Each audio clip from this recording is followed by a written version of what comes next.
Hi, welcome. We're back live to my Snappy Chat, my wonderful Learn and Grow Snappy Chat, which is all about the challenges we face in business. Because guess what? As business owners, entrepreneurs, we tend to face many of the same challenges. And what I found from 9 years of working for myself is it can get really, really lonely. And the one thing we need is community. It's other like-minded business owners, entrepreneurs around us, because together we grow further.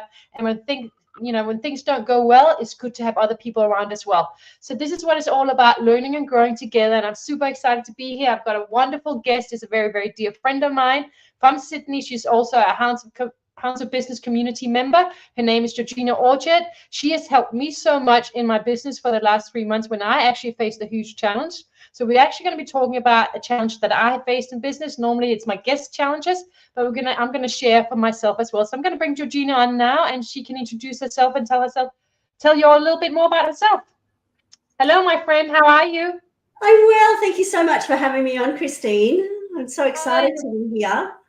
You're welcome. And we got Mike Asher-Browner here in the house. Thank you. He's the wonderful leader and founder of House of Business Community. He always says, I forget to say the business part. It is actually business people, but it's also sometimes it's just great friends. Yeah, there's so many great friends I met through this pack. And you're also part of the Hounds, and I've also met you through Edward Sear, so I also give him a great shout out because that's how I originally met you. So wonderful. Thank you for being here, Mike. Thank you, Georgina, for being here. Tell us a little bit more about yourself, Georgina. What are you up to? What do you do? What are you specialized in? And I'll talk a lot more about you too. I've got a lot of training. I love learning. So, sort of bear with me in terms of what I do. So my background is in accounting and computing. And so I did a lot of, I got a really good basis in accounting. I did an accounting degree. And then I got the opportunity to work in systems and sort of working between the users, the end users, and the programmers. So, and that's an area that I really love because one, I'm helping both out, and I used to love sitting with the programmers, watching them code. I did a little bit of programming at uni, but not so much. But I've really gone on now. The current thing that I'm kind of learning at the moment is cybersecurity, which is really important in today's age. But another really passionate area that I'm really interested in is women's health. And as I've had my own health challenges over the last 6 years, more than that, actually 7 years, and from that, I've sort of developed a way of living that's more holistic. And so I apply that sort of holistic sort of way of being in order to, as well as to business as well. So my motto is, design life, design business, because they're all intertwined. And I'm an NLP master practitioner with the focus on health and wellness. And I've actually put Reiki on top of that. So it's kind of helping us all in a sort of holistic way. Sort of, we get to midlife and there's a lot of business changes that we'd like to do. We probably want to work for ourselves. And then we also want to be able to live in a better way. And a lot of us are overwhelmed with what we've got on. We've got business, we've got life, we've got kids, we've got grandchildren, and then there's the rest of life that's all out there that, there's health as well. So it's not like we live in different compartments where we just do one thing. Everything comes together somewhere, somehow, and everything impacts it, different parts of our lives. So totally love what you do. It's very holistic. Lion was asking what is an intuitive healer. Maybe we'll answer that.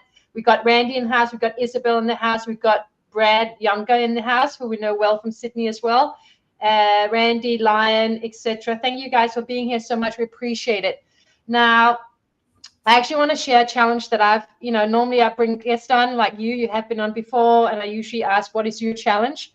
I actually want to share about my challenge because it's one of those challenges that hits you in the face. It can take down your business. It can wipe you out in terms of feeling completely destroyed in yourself.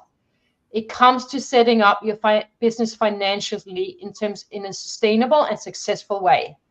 And, often I think, at least I went into business. I wasn't really thinking about that part. I started my business freelancing, and then I got big clients in that like Unilever, Ben & Jerry, Kellogg's, other big clients before the lockdowns in Sydney.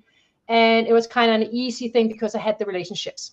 And all I did was, at the time in Australia was, and I don't know what it's like in the US, we have a lot of people from the US, but in Australia, just to explain, you're able to set up a business if you're a one-man band, like a sole trader, which is kind of like an employee, but for yourself, yeah? It's probably the best way to explain it. And it has different tax implications and different legal implications versus setting up a proper company. Now, for me, I started as a sole trader. It was pretty simple before the lockdowns. Big companies didn't really respond to the issues of me being a sole trader, even though they probably should have. Didn't do that at the time. Maybe the ATO, the tax system in Australia wasn't as on them at that point regarding certain legal aspects of it. But anyway, it was pretty easy. Didn't really think that much about it. Then last year, I had a big client come in, Lion, Nathan, which is a big alcohol producer, and they're like, no, you need to be a company. And there became, I'm like, great, that's probably a smart idea. There are some tax benefits at some payment. You know, I knew a little bit about that. That was as much as I knew. Anyway, got it set up in one day through the accountant and had no clue really what to happen, except with a company, you need to be a lot more stringent. There's a lot more rules, legal implications, etc. You need a zero program or one of those accounting programs, etc. And I'm like, yeah, this is great. Let me get someone to help me. I got a bookkeeper in, thought everything was great. She gave me some advice. I followed that advice, and lo and behold, come second quarter and third quarter, and I get hit with the biggest tax bill I'd seen in a long time. And it was like 90% of what I made, yeah? And I'm like, And it was such a moment where, you know, imagine it was, you know, thankfully you've been able to work it out with your help, but it's one of those moments, had it been much bigger, it could take you out, wipe out your business right there and then. So the biggest learning for me was I cannot ignore the financial part of my business, the structure of my business. It is the vital thing to being successful in business. I must admit, I'm one of those. I'm a specialist over here. I'm not interested in that part. Haven't been interested in financial. I have to admit it. I have limiting beliefs around money. I don't feel safe, or I don't feel that I know much about money and know financial systems, etc. And nor do I care. And that has been the problem. I didn't care. And suddenly I was in a huge pickle and nervous system as a small business owner in a tough business environment in Australia at the moment. If you're a small business, was like, oh my goodness, talk about panic, talk about stress, talk about overwhelm, and everything just hit me right there, double slamming 2 quarters in a row. And I was like, ready to pack up, yeah? Really ready to pack up. And this is where I'm so thankful that I open up, because especially, I don't know about you guys in the house and you as well. I know I'm talking a little bit. I will let you talk again soon. I don't know about you guys, but money often is something we don't talk about. We don't talk about it to others in small businesses or in life in general. How are we doing financially? Are we doing okay financially? Are we actually making money in our business? If we're not making money, what are the actual reasons for that? Where can we actually change things, and upgrading ourselves, learning, yeah?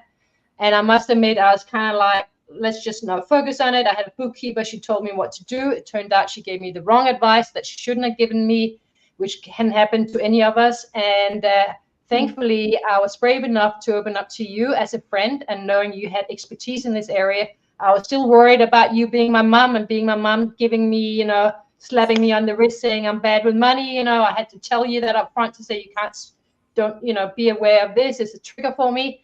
And thankfully, you know, you just came in and literally saved my butt.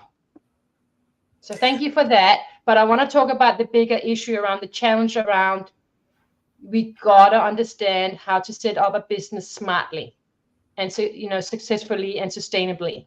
And that's actually a lot more to it than you realize. And there are really serious legal implications as well.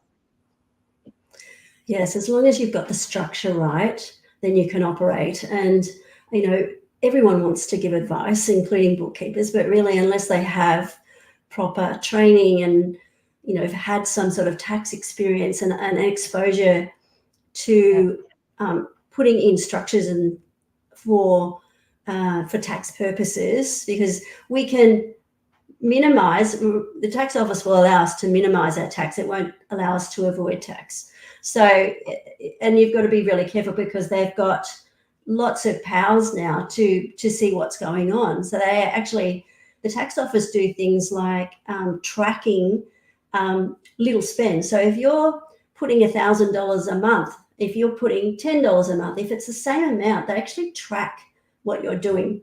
So those little things alert them to track. So the tax office, and that's where the cash economy, they're trying to shut down the cash economy at the moment. So they track a lot of the spend. They actually track that you've gone and had a big purchase, for example, if you have a big purchase out of it. And so, you know, there's people that get cash in business, and they will then all of a sudden they'll put that money into their account and it's flagged because the tax office says, well, okay, where did that money come from? And so there's lots of little itty bitty things, even if you're a sole trader, is just to be aware of. My background was when I worked in a chartered accounting firm, and I worked with the tax lawyer and one of the partners implementing structures. So I've had that lovely experience to be able to see what that, and I worked on probably tax for 2 years before I went off and realized that there was more to life than sitting behind a desk in an accounting firm. I realized, you know, that was kind of like I'm a much more face-to-face sort of person. So it was easier then to use that really good grounding to then go out. But it's really important to, even if you have a company, you have a partnership, or you might have a trust, is to know a little bit about what it flags. And, you know, being an accountant, I'm really fussy about who my accountant is as well. So it's taken me a while to actually find, I mean, I've been through the experience of having very expensive accountants to now I've found someone who's kind of a little bit lower than sort of middle of the road, but their knowledge is really good. And I can sit and have a great discussion on that level and understand. And thank you for introducing me to your accountant, who's now my accountant, because I was with an accounting firm which was really like run like a switch shop, yeah?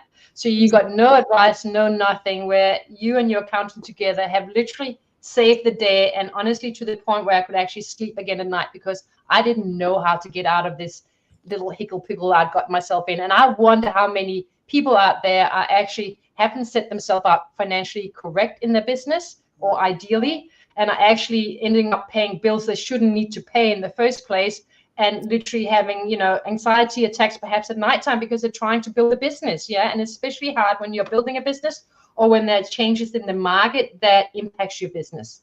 Yeah. Negatively. And, you know, thank you for trusting me and trusting yourself to actually speak up. And that's the benefit of having a community that you trust. It's really important to have some people in there that have got a good knowledge base. And so too many of times, like I've used people for marketing, for, you know, organic marketing, who really didn't know what they were talking about. And after meeting you and understanding the fundamentals that you're able to teach me, which is really important, because I didn't know any of that sort of stuff. I knew a little bit about, you know, there's some techniques to get your word out there, but it really involved a lot of work, and it didn't really work for me.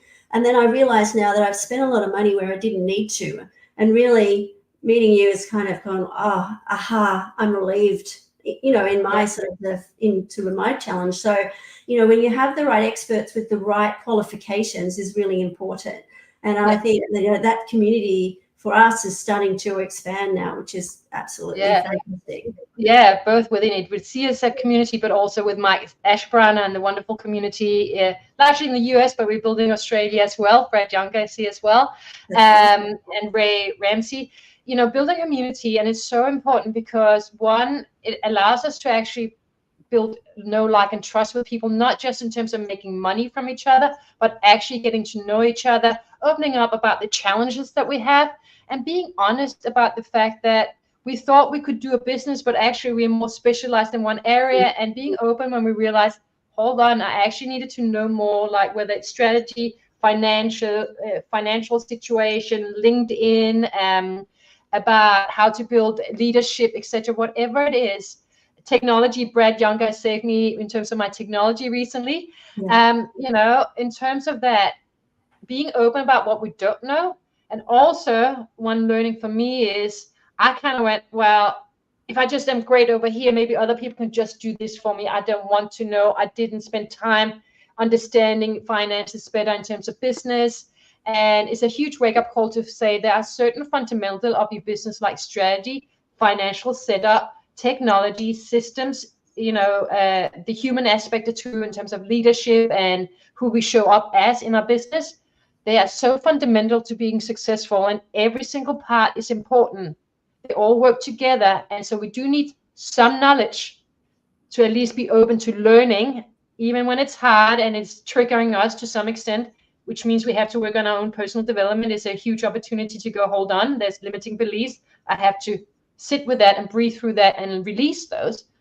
But then also go, okay, if I can learn the basics of all the key parts, then we have a community, like we said, reach out to the right people, make sure they have the credentials. Because, a lot of us get swept away with the gurus, especially in marketing, who are usually coaches who couldn't make it as a coach and now sells marketing to other coaches because they couldn't actually make it as a coach. Yeah. And they have no experience, but they're great at selling because they know how to manipulate often. And they sometimes are just born, they're the born salespeople who can sell their grandmother to you twice over. Yeah. That's right. And I think it's really, you really need to be vulnerable. There's a lot of shame around money. There's a lot of shame around not being good enough or, not being enough and not being able to make it. If you haven't made any success, there's kind of like, so it's very easy to shut down and go, well, okay, I'm not successful. I'll just leave it. But I think sometimes you just got to be vulnerable and, kind of go, well, okay, there's a lot of people out there that are experiencing this. I'm not just the only person. It's not just about me. And if I can reach out, maybe that, that in turn gives that sort of community. It allows the market enterprise just to happen within your community. You're supporting your community as well in reaching out and helping. Because if you hadn't reached out to me and been so vulnerable, for me, I just took one look at your profit and loss and I went, hey, something's wrong here. So it's just that sort of, when someone's had the experience with all that sort of stuff, it's just trusting in that experience and trusting in yourself just to be vulnerable enough to just let someone in. And, congratulations for doing that. Thank you. It's been a huge path. Well, thank you. And and I will say, it's not that easy when we realize our real vulnerabilities and we realize our real weaknesses. In business, it's a real wake-up call, especially when we are feeling it quite financially, quite literally, or something else happens that's so significant that it could take you down. It's really important to be open to that as a learning opportunity, as a opportunity to reach out. If you have a great community, Mike Asherbrown is still, I'm sorry, I'm just going to have to say, he wants me to say target market. So there you go, Mike. Mike Asherbrown from the Hounds of Business community. If you're not already a part of the Hounds, check them out. We actually, and we'll come back on Wednesday night, US, 7 p.m. Eastern time, and 9 a.m. on Thursday morning in Sydney. We are celebrating Mike on the Hounds. Me and Isabel are running it. It's his birthday on Friday, and we're going to celebrate it. And given that he's being a little facetious here, Mike, watch out. I can't wait. It's going to be so much fun. I'm going to laugh all the way through, and we're going to have fun with love. Anyway, just to let you know that, come along to it. We're going to get everyone involved in it, so it's going to be fun. But back to this.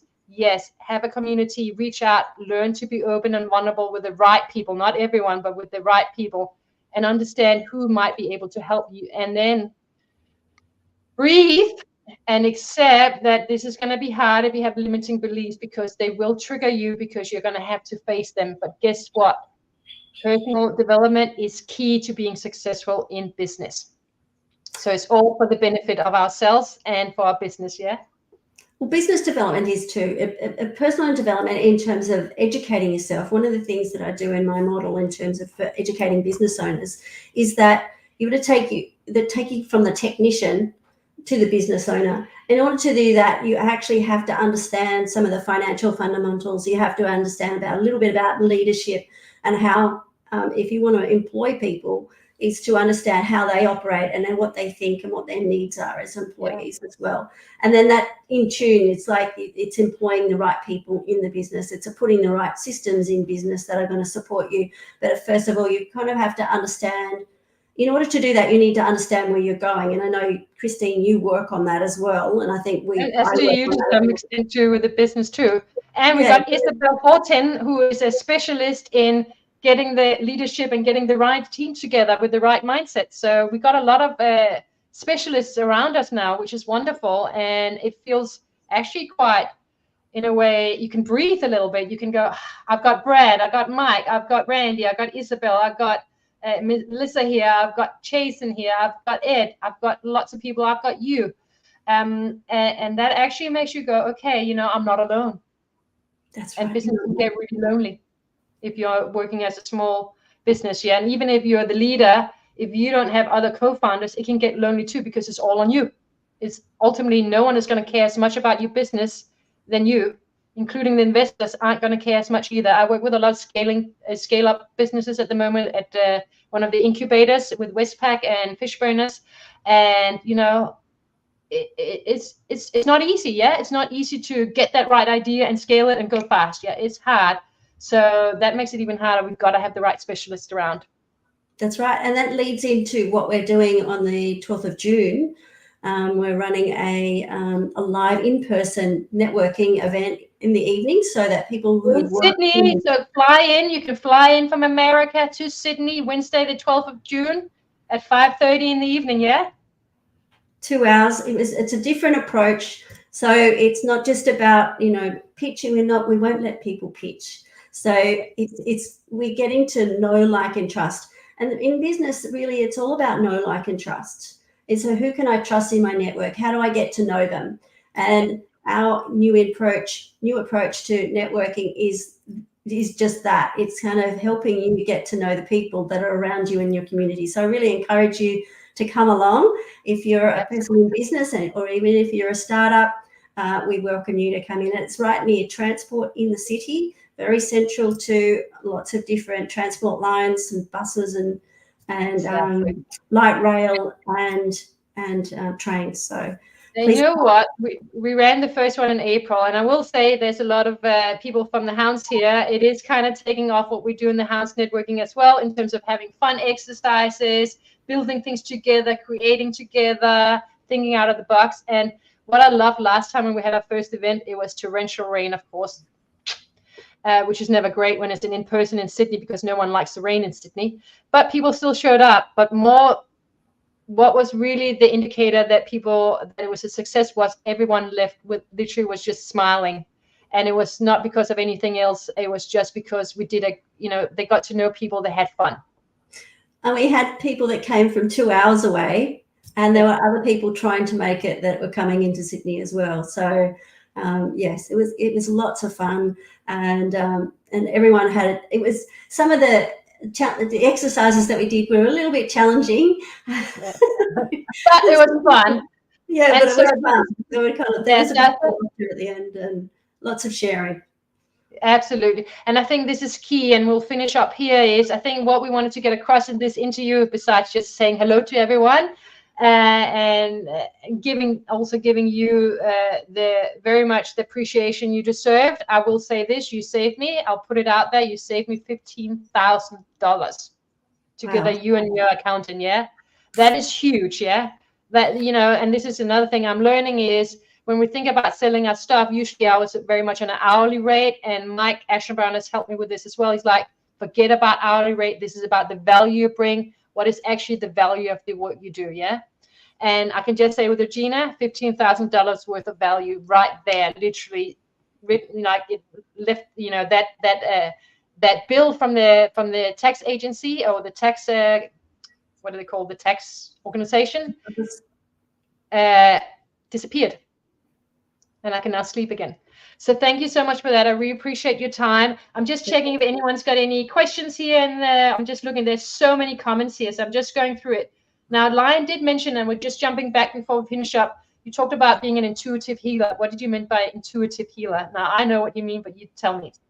All right. For so Lion, one of the things that I have switched into since because I had cancer nearly 6 years ago, and I ended up with 2 types, and I kind of had an idea of natural health, and it's more kind of when you're in a certain stage of life, and I had a lot of anxiety, and I've been able to reduce all that anxiety that I either inherited or I kind of had from a very young age, very high. There was a really high, my fight and flight syndrome was really high. And so I would just react to things. So now I've been able to let a lot of that fight and flight go. Yeah. I can switch into what I need from an intuitive space and trust my intuition. And so when you're healing, because what works for one person in terms of medical solutions may not work for another person. We are all individuals, and we've got to learn to feel and hear our body. Yeah, that's right. And so when you can calm the system, you'll actually tap into your intuition about what you need, because the body is designed to heal. And if you allow the body to heal in natural ways, we often go out and put a placebo effect on top of it, like prescription drugs or alcohol or anything like that, which masks a lot of what we're feeling, because we don't want to feel it. We want to bring put our heads in the sand. It's a bit like business. Most of us have been taught to suppress emotions. Yeah, if you get angry, suppress it. If you feel sad, just suck it up. Yeah, cry in private. We're meant to actually express those emotions, because that allows us to get the emotions out of the body. If we don't, that expression or that anger or that sadness or that guilt or frustration stays in the body, and so it causes issues within the body. So generally, I tap into, this is a very old thing, because Chinese medicine and acupuncture are also based on the same thing, is that there's emotion trapped in the body, and acupuncture and Chinese medicine allow the emotion to come out. And so when it was really reinforced from a visit, I went to the acupuncture about 2 months ago, and I said, I've got this wrong. And he goes, it's just emotion trapped in the body, don't you? And I said, because I'd been studying that and I've been really into that for probably the last 2 years. I've got a couple of books on it, and that helps you with healing, and it taps into the NLP training that I have in terms of allowing the emotion to figure out. Because once we do that, we can tap into our intuition. Yeah, and just in the interest of time, we will finish up now, but I just want to say, you have survived 2 primary cancer, serious cancer, that you have been diagnosed with, and you're still here 6 years later, yeah? Yeah. What that talks to the power of personal development, personal healing, intuition, growing your intuition, becoming much more aware of our nervous system and how's our nervous system going.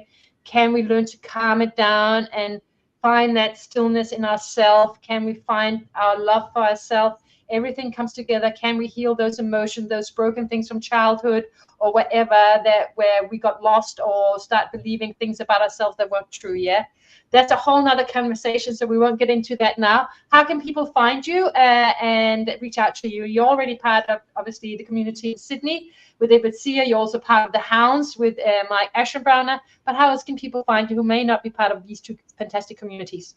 They can email me on, it's the initials for Design the Rest of Your Life Coaching. So it's DTROYLC, and I still get confused, at gmail.com. Put it in the comments afterwards. You go in and put it in there so people can email you in case you want to get to know you and have a one-on-one. And anyone from the house who haven't had a one-on-one with you should have a one-on-one with you. If you click into my LinkedIn contact information, the email should be there, and I believe there's a phone number in there as well. So if you want to get in contact with me, you're brave putting your phone about there. I prefer that you email me or contact me on. I am on Facebook as well, but I'm still getting up to speed after being hacked last year, so it's I probably prefer LinkedIn, because I think this is more of a LinkedIn community that we're tapping into here. So if you can contact me on that one. Wonderful. We're going to finish up now. Reach out to Georgina, reach out to me. If you can't find her, I can definitely find her for you. It's literally on the clock now. I'm actually going to go and teach my first workshops with 46 young students about the age of 19 to 21. So that's going to be really exciting. So I'm literally running out of the house now. Thank you so much for your time. Thank you so much for being there for me, being a great friend, helping me in business like no one else, besides the wonderful people here in the house. And Ed, we don't want to take away from them, but you've really helped me in the last 5-6 months, quite literally. 15,000 off that tax bill, which I didn't expect, but it was all because of some mistakes and some stuff that I followed that I shouldn't have followed. So thank you so much for your time. I appreciate you, and I'll see you soon. You're welcome. See you soon. Thank you so much. Thank you, everyone who's here. We appreciate you all. Thank you.